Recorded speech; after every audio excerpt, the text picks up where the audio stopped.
तदंतर वे सब लोग वाली की राजधानी किष्किंधापुरी में गए। वहां पहुंचकर राम एक गहन वन में ठहर गए और सुग्रीव से कहा, तुम वाली को युद्ध के लिए ललकारो और निर्भय होकर युद्ध करो।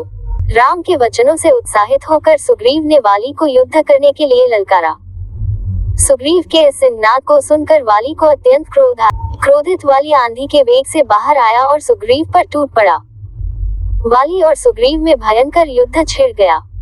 उन्मत्त हुए दोनों भाई एक दूसरे पर घूंसों और लातों से प्रहार करने लगे। श्री रामचंद्र जी ने वाली को मारने के लिए अपना धनुष संभाला, परंतु दोनों का आकार एवं आकृति एक समान होने के कारण वे सुग्रीव और वाली में भेद न कर सके।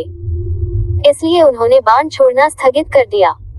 वाली की मार न सह सकने के कारण सुग्रीव ऋषिमुख पर्वत की ओर भागा।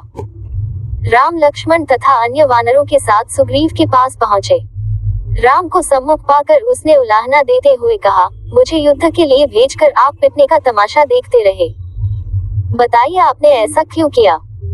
यदि आपको मेरी सहायता नहीं करनी थी तो मुझसे पहले ही स्पष्ट कह देना चाहिए था कि मैं वाली को नहीं मारूंगा, मैं उसके पास जाता ही नहीं। सुग्रीव के क्रोध शब्द सुनकर रामचंद्र ने बड़ी नम्रता से कहा, सुग्रीव, क्रोध त्यागो और मेरी बात सुनो। तुम दोनों भाई रंग रूप, आकार, गति और आकृतियों में एक समान हो, अतः मैं तुम दोनों में अंतर नहीं कर सका और मैंने बाण नहीं छोड़ा।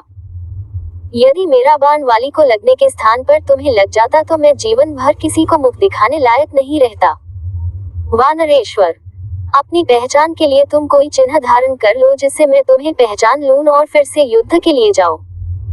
इतना कहकर वे लक्ष्मण से बोले, हे लक्ष्मण, यह उत्तम लक्षणों से युक्त गजपुष्पी लता फूल रहे हैं, इसे उखाड़कर महामना सुग्रीव के गले में पहना दो। लक्ष्मण ने वैसा ही किया और सुग्रीव फिर से युद्ध करने चला। इस बार सुग्रीव ने दूने उत्साह से सिंहनाद करते हुए घोर गर्जना की, जिसे सुनकर वाली आंधी के वेग से बाहर की ओर दौड़ने को उद्यत हुआ। किंतु उसकी पत्नी तारा ने भयभीत होकर वाली को रोकते हुए कहा, हे वीर श्रेष्ठ, अभी आपका युद्ध के लिए जाना श्रेयस्कर नहीं है। सुग्रीव एक बार मार खाकर भाग जाने के पश्चात फिर युद्ध करने के लिए लौटा है। इससे मेरे मन में शंका उत्पन्न हो रही है। ऐसा प्रतीत होता है कि उसे कोई प्रबल सहायक मिल गया है और वह उसी के बल पर आपको ललकार रहा है। मुझे कुमार अंगद से सूचना मिल चुकी है कि अयोध्या के अजेय राजकुमारों राम और लक्ष्मण के साथ उसकी मैत्री हो गई है।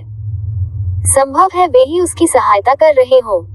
राम के पराक्रम के विषय में तो मैंने भी सुना है, वे शत्रुओं को देखते देखते धराशायी कर देते हैं।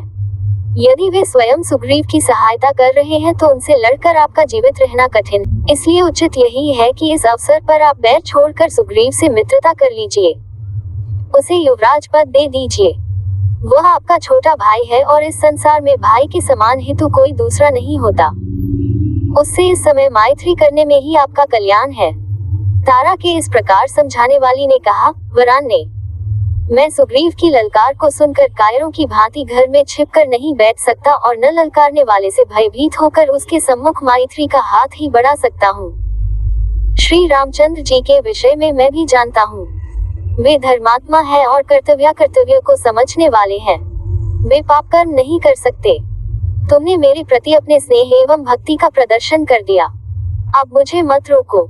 मैं सुग्रीव का सामना अवश्य करूंगा और उसके घमंड को चूर चूर कर डालूंगा।